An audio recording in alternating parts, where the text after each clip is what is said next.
Bem-vindos ao Miniono Cast, o podcast do Miniono Poços de Caldas. Eu sou a Camille Paiva, auxiliar administrativa da 10ª edição do Miniono. Eu sou a Nathalie Marla, assessora acadêmica da 10ª edição do Miniono.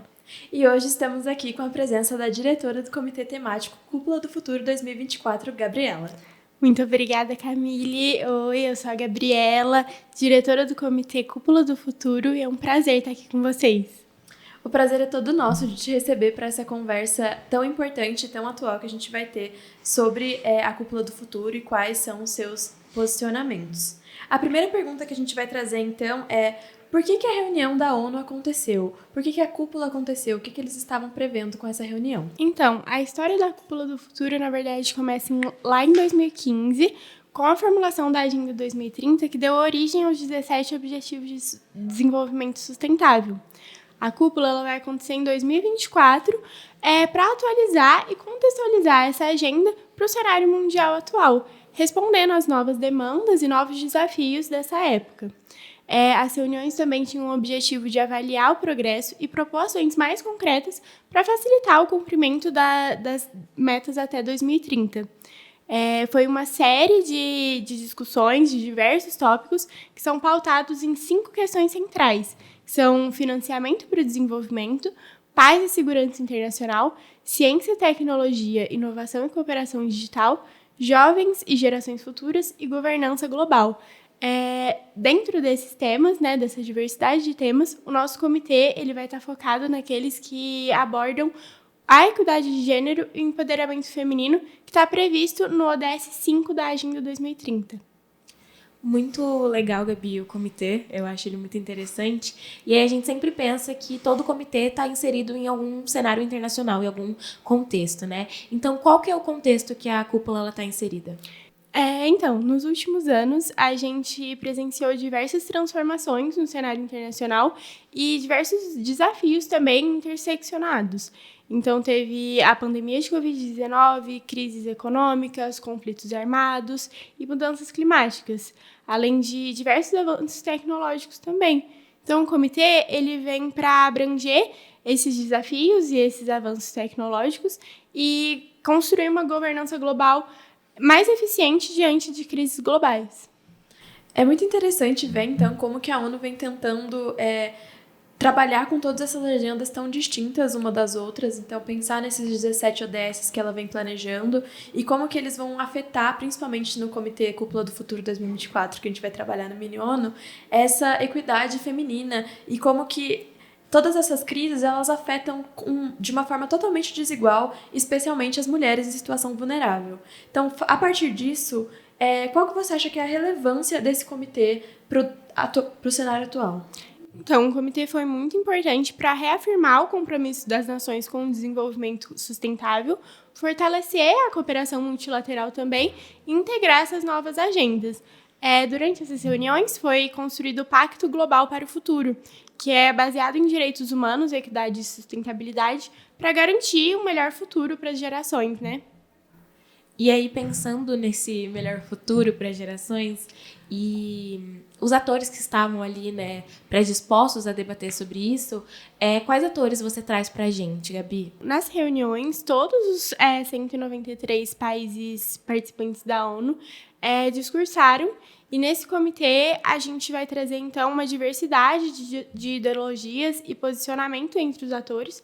Então, a gente vai ter diversas potências, como Estados Unidos e China, estados emergentes também, como Brasil, África do Sul, países mais conservadores em questão de gênero, como o Irã e Afeganistão, e agências da ONU e organizações internacionais também que desempenham um papel muito relevante nessa questão, como a ONU Mulheres e a CSW, que foi a Comissão sobre Condição da Mulher. É muito interessante, então, a gente ver como que esses países têm posicionamentos tão distintos, pensando também nessa disparidade entre Ocidente e Oriente, essa discussão, essa dicotomia.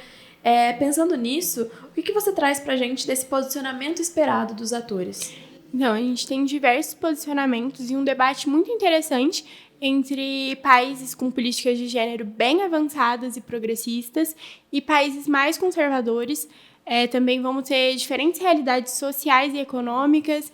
Então, a importância da inclusão de países subdesenvolvidos nessas questões sociais e as organizações internacionais, que vão fazer essa pressão para a adoção de pautas sociais e políticas mais ousadas para a proteção dos direitos femininos. Quando a gente pensa nessa questão, então, dos direitos femininos, a gente vem pensando também em como que países que não são ocidentais e não vão aderir a essas políticas tão facilmente, como que eles vão entrar nesse debate. E a gente pensa também que muitos vão falar que não vão querer adentrar o debate, não vão querer se posicionar sobre isso, mas a gente vê também um posicionamento diferente, a gente vê um posicionamento que eles estão ali também para falar sobre a agenda do país deles, sobre essas questões.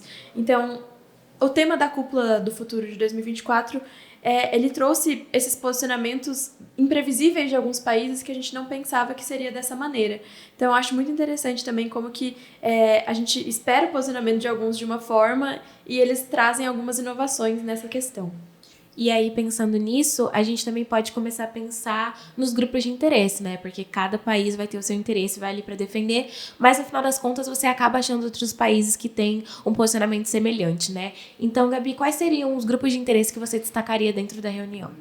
Eu acho que os principais grupos de interesse são as potências, então basicamente o Conselho de Segurança da ONU, e esses países com políticas mais avançadas, que têm um foco maior na questão econômica e também fortalecer os compromissos multilaterais e liderar esse processo de avanços de políticas mais inclusivas e interseccionais.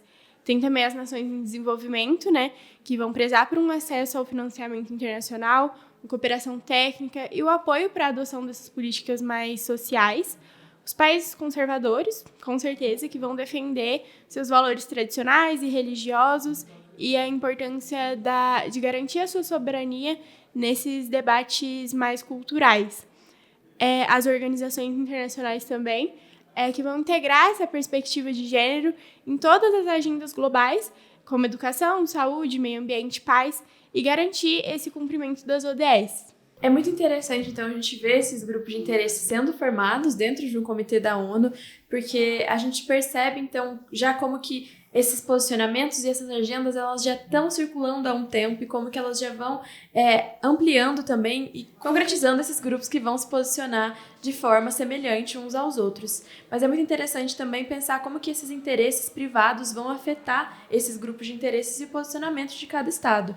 Então, a gente sabe que a disparidade de como afeta a questão de gênero em muitos países é totalmente diferente também. Nessa intersecção entre como essas questões como pandemia, as guerras armadas, o meio ambiente e as questões climáticas também vão afetar as mulheres de uma forma muito diferente.